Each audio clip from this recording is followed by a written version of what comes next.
community for probably like a year or two. Word. Since last month of Mad God. That's dope. I'd say like a year and a half, yeah.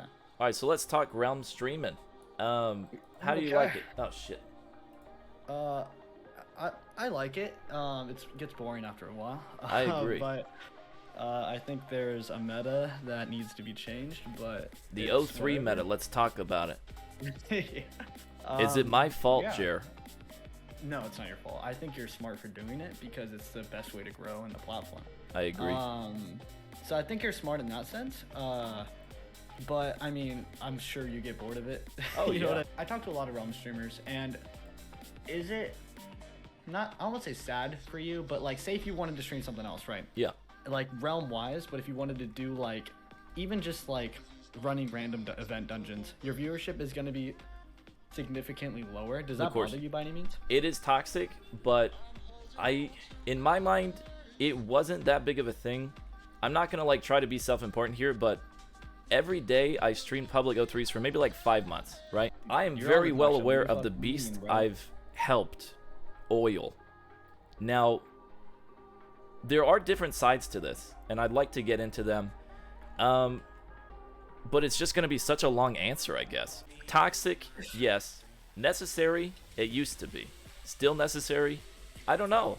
When I first started, I would rationalize my existence by saying, we do need to get more O3s for the people. We need to get more O3s for the people.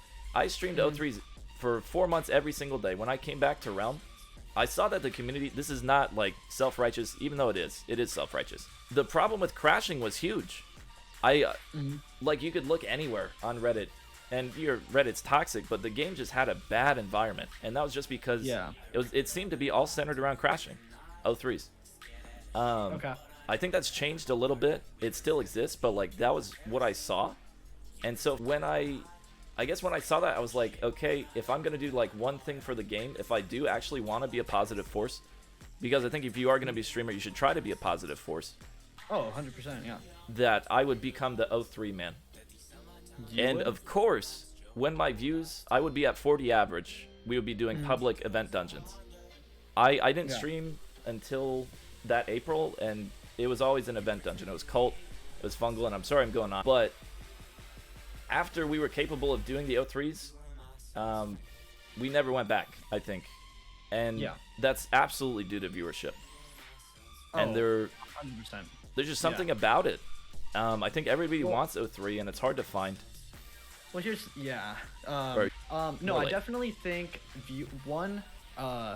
it helps the majority of the community, because I know I've been in your stream for a couple hours. Yeah. When you were doing manners, people were like, do a free, but then you had to go like, do manners. You know what I mean? Yeah.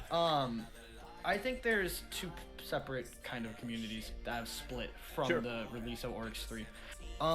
There's the Oryx 3 fucking veterans who have thousands of completes. I've completed Oryx 3 5 times. So, and I would actively stream the game. Even when Oryx 3 was out, I was actively streaming the game. Yeah. And I just told my chat, I was like, I don't enjoy it. Like, I don't enjoy Oryx 3. Yeah. Oryx 3 is a good meta because a lot of people like it. If that makes sense. Yeah, so for sure. If you want to obtain viewership in Realm of the Mad God, best way, make Oryx 3 videos, PPE videos, and stream Oryx 3. That's the best proven way to grow on the platform. I think literally anybody, if enough dedication and enough like, this is business, we're running these O3s, we're gonna do this, they will hit Twitch partner after a few months if there's not too much competition for it. That's what I did. I was all business. Done it. I think anybody could. I don't think I'm like that special. I think anybody could have done that. 7 months? Okay. It took me only 2 or 3 months to hit the requirements for partner. It took me 5 to get partner approved. Exactly. If you can hit partner in 5 months, that's insanely abnormal for Twitch. I know people who have been streaming for years and can barely average 20 viewers, right? Right. But it's one of the things where it's like, you can lead a horse to water, but you can't make them drink. You know what I mean? Like, you can tell people what to do to, you know, like, if they literally looked up on YouTube how to grow on Twitch, they would probably learn that they can't stream for 10 days or 6 days a week and fucking grow their stream, because you don't grow if you're in a nobody can see you. Yeah. But yeah, I think Realm is an anomaly in that aspect. I think it's super cool. Flip Floppy brings up a little issue, and that's kind of true, but it might be true for every game, I'm not sure. He says people are only here for Realm. So if you look at people like Sepchu who've tried to go variety, he failed. Unfortunate. But, well, it's not like failed. Like, he's still trying. But you lose 100 viewers when you leave Realm. Here's the... Alright, and this is controversial, right? I believe some of the next big streamers, if they stream Realm, like, say if, like, up-and-coming streamers, like, for example, you, right? Sure. If you wanted to move in variety, there's ways to do it. Yeah. How do I do it, Jare? Help. Help me. I feel like you have to build a following for YouTube. For every streamer that streams Realm, they can get partner and move out into variety, like Sebchu, for example. But all their content is based around the game. So your streams would have to understand that if you drop off to just chatting, you are gonna lose viewership. It's happened when I was streaming Realm a lot, averaging 50, 60 viewers. It was happening, right? Like I would go to just chatting, I would lose, I'd be down at 20, 13. Of course. But I think if you understand that happens, it makes it easier to grow. Yeah. So if you understand when you go to just chatting, you're gonna lose viewership. Yeah. I think what happens with a lot of streamers like Sebshoof and stuff is why they're scared to go into variety is because when they did for the first time, 80% of their viewers dropped. Yeah. Right? And that scares a lot of people. But realistically, those 20 people, that's 20 people who want to watch you. Yeah. You know what I mean? Yeah, so that's good. The longer you can consistently stream and make content, the higher that number is going to go. Yeah. The more numbers you can rack in Realm, the more numbers you're going to rack in just chatting. Yeah. You just got to continuously build a bomb brand around BBSmooth or BobbySmooth. You gotta really market yourself as a streamer, not necessarily Realm. And if you can do that, and like I treat Realm like just chatting, dude.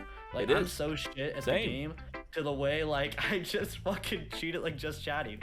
So a lot of my viewers, not a lot of them, but they came back when I moved over. Yeah. When I'm in 03, I'm reading chat more than I'm looking at my screen. And I think chat can attest to that. I think a lot of my deaths can attest to that I'm more interested in the chat than I am in 03. And that's probably because I got tired of 03. But it's fun. Like, I had a lot of fun doing the manners. And that's not copium. Like, Realm's a game that you need breaks from. And I think I took a break from Realm as I was streaming it, in a way.